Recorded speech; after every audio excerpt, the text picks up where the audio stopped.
En el video anterior vimos lo principal sobre HTML, ahora veremos uno de los lenguajes que lo acompaña, que puede hacer que una página así se vea así. El CSS, o por sus siglas en inglés, hojas de estilo de cascada, es para darle estilos, apariencia o diseño a tu página. Hay varias formas de poner estilos de CSS al HTML. Dentro del head puedes poner la etiqueta style e ingresar código de CSS acá. También puedes ingresar el CSS directamente a las etiquetas con el atributo style. O puedes abrir otro documento que solamente tenga CSS y enlazarlo en el HTML con la etiqueta link, siendo este el método que vamos a ocupar en el video. Si descargaste CodeBluster, puedes simplemente ir a este botón y CSS. Aquí puedes escribir tu código. Para enlazarlo primero tenemos que guardarlo. Al mío lo voy a guardar como styles. Si estás en bloc de notas, solamente asegúrate de guardar tu hoja con la extensión .css. Ahora, para enlazarlo en el HTML, dentro de la etiqueta head, vamos a escribir el comando link con dos atributos, real style sheet, este para indicar que va a ser una hoja de estilos, y href para que indique el nombre del documento. Con esto le indicamos al HTML en qué documento están los estilos que se van a ocupar. Hay que asegurarnos de que los códigos de HTML y CSS estén guardados en la misma carpeta para que el link funcione correctamente. La estructura básica del CSS es simple, solamente ponemos el selector, llaves. El selector indicará a qué elemento o grupo de elementos le aplicaremos el estilo. Puede ser mediante una clase, un ID o directamente con un nombre de una etiqueta. Por ejemplo, en el HTML tengo estas tres etiquetas de texto P. Aquí ya tengo un código ya hecho. Si en el selector yo pongo directamente el nombre de la etiqueta, o sea P, va a afectar a todas las etiquetas P de todo el documento. Pero si en cambio ponemos un punto y un nombre que nosotros queramos, por ejemplo acabamos de hacer una clase. Si en estas dos etiquetas le ponemos el atributo class y adentro le ponemos el nombre de la clase que creamos, solamente tendrán los estilos estas dos etiquetas. Y por último, por un ID.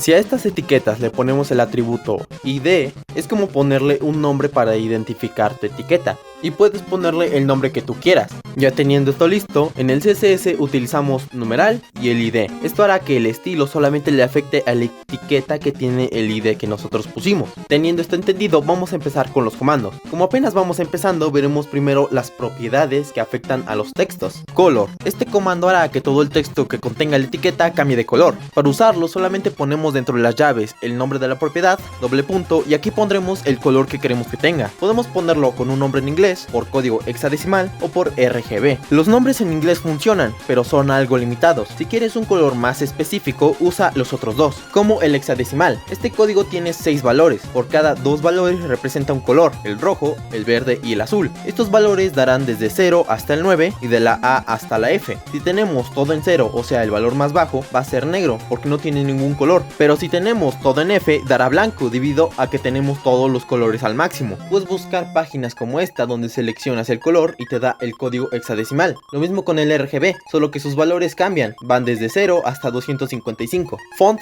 Family. Este va a hacer que especifiquemos qué tipografía queremos que tenga el texto: Arial, Impact, Comic Sans, Papyrus, etc. Con solo poner la propiedad y poner el nombre de la tipografía, esta cambiará. Font Size. Este comando va a cambiar el tamaño del texto dependiendo del valor que le pongas. Por ejemplo, los más usados son px, que es la cantidad de píxeles que tenga la letra. También puedes tener valores relativos con em. El em es como si tuvieras un porcentaje, además de que puedes poner porcentajes también. En el em, 1 sería como el 100%, 1.5 equivaldría al 150%. Y también, si quieres que el texto cambie dependiendo de la pantalla, podemos usar los viewport, que dependiendo del ancho de la pantalla, la letra tendrá un tamaño diferente. También hay comandos para las imágenes. Tenemos el width y height. Habíamos visto que estos eran atributos de las etiquetas que sirven para manipular el ancho y alto de algún elemento. En CSS es exactamente igual, solo pones el comando y el valor. Cualquier elemento que tenga un ancho y largo, como imágenes, contenedores, botones, cuadros, etc., va a tener estas propiedades, width y height. También tenemos un comando para manejar mejor la imagen junto a un texto, que es el comando float. Si nosotros ponemos un texto y una imagen, estas no van a estar en la misma línea y la imagen dará un salto. Para esto utilizamos el float con valores como right y left para indicar dónde queremos que esté nuestra imagen. Ahora, para pasar al siguiente nivel, tenemos que ver en el HTML lo que son los contenedores. Los contenedores, como su nombre lo dice, son etiquetas que cuando las usas crean cajas que pueden agrupar a elementos dentro de ellos. Estos son importantes tanto en HTML como en CSS, ya que gracias a estos contenedores puedes darle estilos a todo un grupo en general en vez de darles estilos de uno por uno con las clases o con los IDs. Body, que es la etiqueta donde tenemos la página, se considera como un contenedor, y dentro del body podemos usar los contenedores div y spam. Por el momento vamos a usar solamente el div. Por ejemplo, en este HTML vamos a poner varias etiquetas de texto y vamos a hacer que una parte de estas etiquetas esté dentro del body y otras dentro del div. Por el momento se ve normal. Ahora en el CSS vamos a crear una clase, la voy a llamar caja, y dentro de la caja voy a hacer que se le cambie la tipografía. Esto solamente le va a afectar a todas las etiquetas de texto que estén dentro del contenedor. Ahora, como les dije, cuando utilizas el div, este crea una caja para almacenar las etiquetas. Esta caja no es visible a menos que la modifiques en el CSS. Para esto vamos a aprender los comandos de background, background color y background imagen. Estos sirven para darle al fondo de un contenedor un color o una imagen. El color funciona igual que el color del texto, solamente pones background color y el color que quieras. Si vamos a la página vemos que se puede visualizar el contenedor con el color que nosotros le pusimos, y con la imagen solamente le pones URL, paréntesis y dentro el nombre de la imagen. Para que la imagen se ajuste al contenedor utilizaremos background size con la propiedad cover.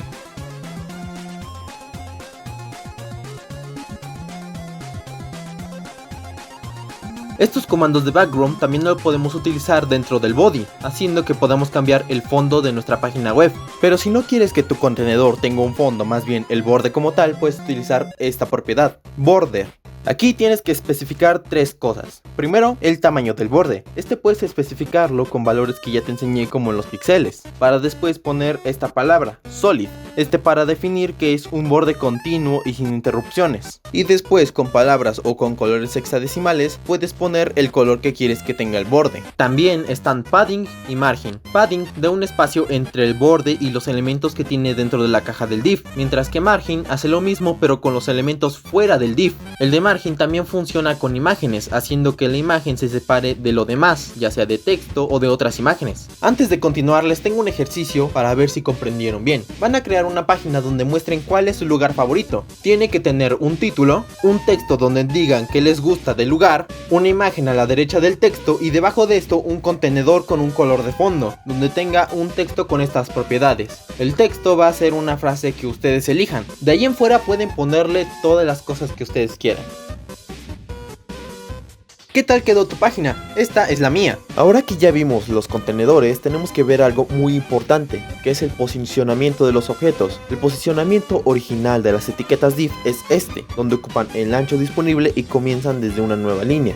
Pero si quieres que estos se organicen de maneras diferentes, tenemos que usar la propiedad display. Cuando utilicemos esta propiedad, los objetos que lo tengan van a posicionarse de cierta manera. Por ejemplo, vamos a crear 4 cuadros con el div con un texto adentro. Le vamos a dar un ancho y alto. Que esto fue algo que se me olvidó decir en el video anterior, pero se puede poner texto sin necesidad de una etiqueta. El display que tiene el div predeterminado es el block.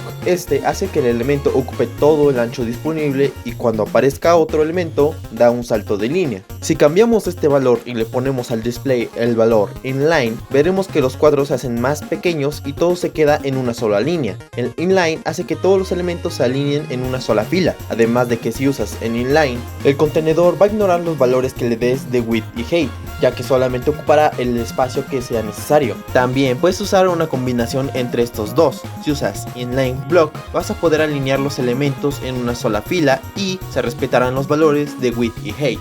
Las siguientes propiedades que vamos a usar no son del posicionamiento de los contenedores como tal, sino más bien será de lo que está dentro de los contenedores. Vamos a hacer un contenedor que tenga adentro varias imágenes. A estas imágenes les pondré un tamaño más pequeño para que sea más visible esto. Al contenedor le pondremos la propiedad display con el valor flex. Hará que podamos utilizar más propiedades para posicionar los elementos que tenga dentro del contenedor. Entre las propiedades que podemos usar gracias al flex están flex direction, Juntify Content y Alink Items. Con Flex Direction tenemos estos valores, row y column, que indicará que los elementos que estén dentro del contenedor van a estar ya sea en filas o en columnas. También están row reverse y column reverse, que cumplen la misma función, pero los elementos se organizan de manera contraria a como lo harían originalmente. Con Justify Content podemos utilizar Flex Start, Center y Flex End.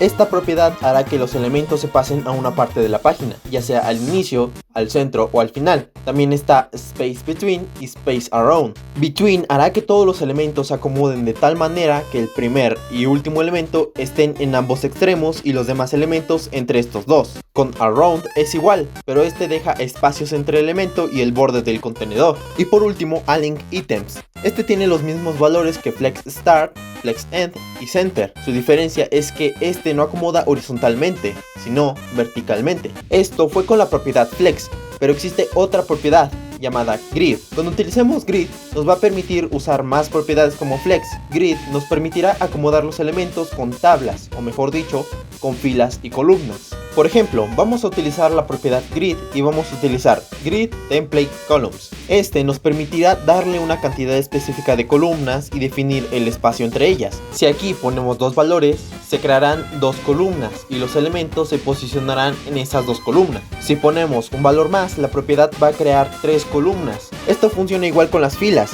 solamente que el comando cambie de column a row. Y listo, ya tenemos lo esencial que teníamos que ver en el CSS. Espero que les sirva mucho este video. En el siguiente aprenderemos una de las primeras maneras en las que el usuario interactúa con la página web. Así que te veo ahí.